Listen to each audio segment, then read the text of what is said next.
Aqui professor Ricardo Fatrim, mais uma vez para tratar contigo de direito administrativo. Desta feita, neste bloco, vamos tratar de dois princípios explícitos muito importantes: a legalidade administrativa e a impessoalidade dentro da administração pública. Vamos a eles, começando pela legalidade. Legalidade, gente, nada mais é do que o respeito total às leis, uma restrição total às leis.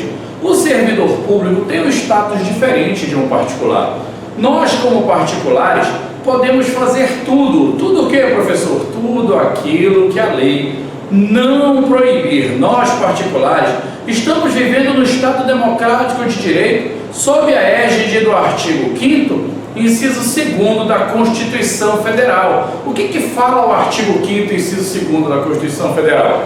O artigo 5º, inciso 2º fala exatamente o seguinte: ninguém está obrigado a fazer, nem deixar de fazer algo, senão em virtude de lei. Ou seja, em um dos intervalos de nosso curso, podemos nos reunir com a turma, com colegas, com professores para fazer um lanche, para bater um papo. Sim, para ter um momento de distração, um momento de lazer. Sim, nós podemos nos reunir em uma praça pública para ter bons momentos de resenha, para ter bons momentos de prosa, para podermos falar da vida, contar histórias. Sim, podemos ir a um estádio de futebol. Sim, a um supermercado. Sim, podemos nos reunir com o emprego de arma de fogo e tomar de assalto um veículo alheio? Obviamente que não. Por quê?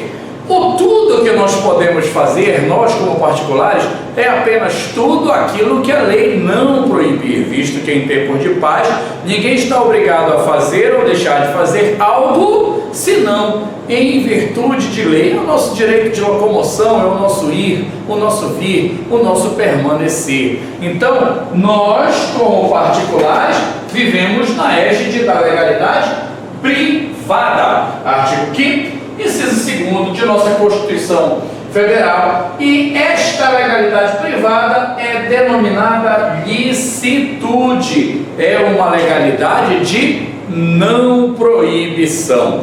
E então, a legalidade que interessa para nós que estamos estudando direito administrativo nada mais é do que a legalidade jurídica. Você que está estudando conosco aqui no Fatrim Concursos vai conquistar a tua aprovação. E daí então, você deixará de ser um particular quando estiver de serviço e deixará de poder fazer tudo. Nós, particulares, podemos fazer tudo. No momento que adentramos aos anais do serviço público, deixamos da possibilidade de fazer tudo e podemos então fazer só o que, professor? Só o que a lei manda, só o que a lei determina. O agente público deve cumprir a lei em todo o seu atuar. Por isso falamos para você que você deve ter um respeito total às leis, uma restrição total à lei. Cabe observar que essa legalidade pública é chamada ainda de legalidade estrita ou ainda legalidade jurídica. Perfeito? Então falo para você, muita atenção. A legalidade é vista sob duas óticas. Uma que é a ótica privada, onde chamarei de licitude, onde o particular poderá fazer tudo aquilo que a lei não proibir. E a legalidade pública, que é interessante para o direito administrativo, é a legalidade estrita, a legalidade jurídica, onde o agente público só pode fazer o que a lei determina. Cabem nesse momento duas observações importantes. Tome nota que será importante para a tua prova. A primeira, a legalidade deve obedecer à seguinte situação: o momento que você age para que exista alguma tipificação, alguma qualificação acerca do seu atuar, tem que ser legalizado anteriormente, ou seja, a lei sempre deve ser anterior à conduta do agente, para que então um ato possa ser punido. Então, observação 1, a lei sempre deve ser anterior aos atos ou aos fatos. E a observação 2, a legalidade, observação 2, a legalidade administrativa vincula apenas agentes públicos. Bacana? Vamos lá? Próximo princípio, impessoalidade. Gente, impessoalidade nada mais é do que o tratamento indiscriminado da coisa pública. E aí cabem duas perguntas. O Estado pode discriminar alguém? E a segunda, discriminar é crime? Resposta para as duas perguntas.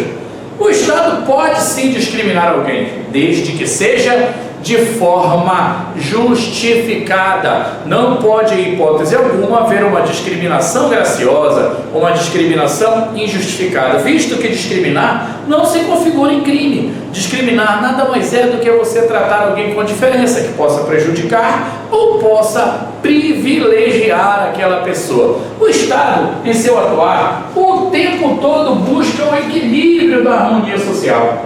O Estado procura equilibrar a sociedade para que não existam conflitos. O Estado também, ele com essa busca, ele procura fazer com que o artigo 5º da Constituição tenha um valor ainda mais acentuado, tenha um valor ainda mais efetivado. O que diz o artigo 5º da Constituição Federal? Todos são iguais perante a lei. Observe se todos são iguais perante a lei. Quando você segue com a sua leitura para incisos adiante, você vai perceber o seguinte: todos são iguais perante a lei. Coloca uma vírgula nesse texto que ele vai te dizer o seguinte: tratamento igual aos iguais, desigual aos desiguais, ainda na medida de sua desigualdade. O que significa isso? Significa que onde houver diferença, onde tiver dificuldade para esse acesso à coisa pública, o Estado contemplará aquele cidadão que de certa forma tem tal dificuldade para que este possa ter os acessos. Imagina o seguinte, para que possa ter esse acesso. Imagina o seguinte, um cadeirante, e o acesso a um prédio público desse cadeirante é dificultado. O Estado, obviamente, construirá rampas. Imagina que eu tenho um aluno cadeirante no 4º andar, ou um outro aluno qualquer com dificuldade de locomoção.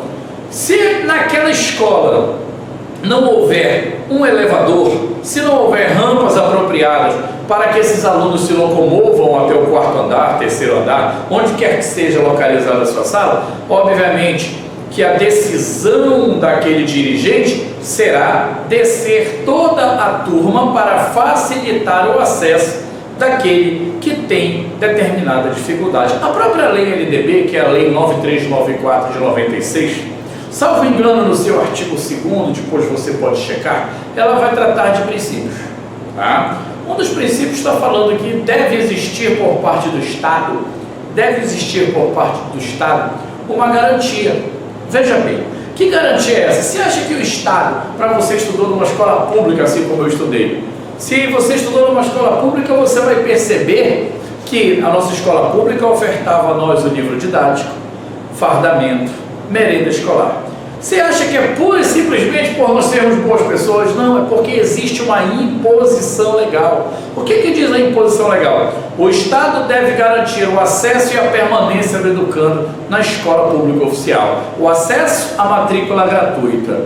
A nossa permanência através do fomento dos livros, através do fornecimento de fardamento e ainda da tão esperada por muitos merenda escolar. Lembro que na minha época de escola pública, muitos alunos sequer tinham refeições em casa e a da escola era a única. Então esta é uma discriminação, visto que o Estado não oferta merenda escolar na escola privada, mas ele oferta na escola pública. Isso é uma discriminação, porém com uma justificativa. Perfeito? Então o Estado pode justificar, como você viu no nosso exemplo, porém com uma justificativa.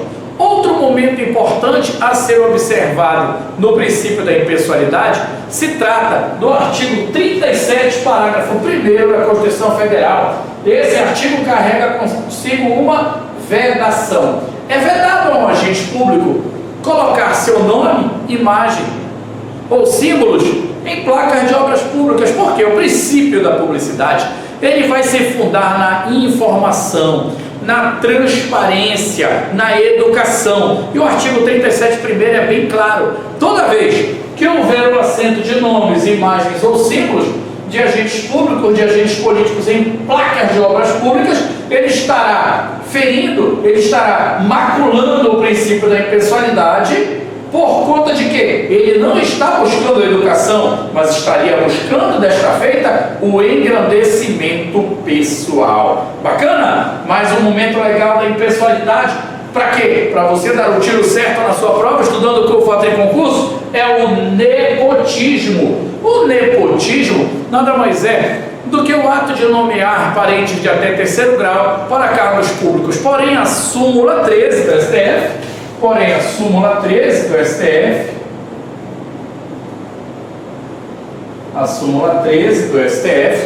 a mesma súmula que proíbe a nomeação para cargos de natureza administrativa, permite a nomeação para cargos de natureza política. E por último, para você que vai fazer um concurso de nível superior, fique atento, porque cada vez mais os concursos vêm cobrando algumas doutrinas. E um dos doutrinadores muito importantes do direito administrativo brasileiro, Eli Lopes Meireles, em determinado momento de suas explanações, assevera o seguinte: a finalidade pública como elemento de validade de um ato administrativo assemelha-se, aproxima-se do princípio da impessoalidade como princípio, tá? Então, o princípio da impessoalidade assemelha-se com a finalidade pública como elemento do ato. Quem falou isso? Eli Lopes Meireles. É isso aí, continuamos nessa mesma pegada, uma explicação clara, sucinta, dinâmica e de preferência que não seja muito extensa, para não te cansar, mas para fomentar o teu aprendizado para a tua aprovação. Fatrim Concursos, o tiro certo para a sua aprovação.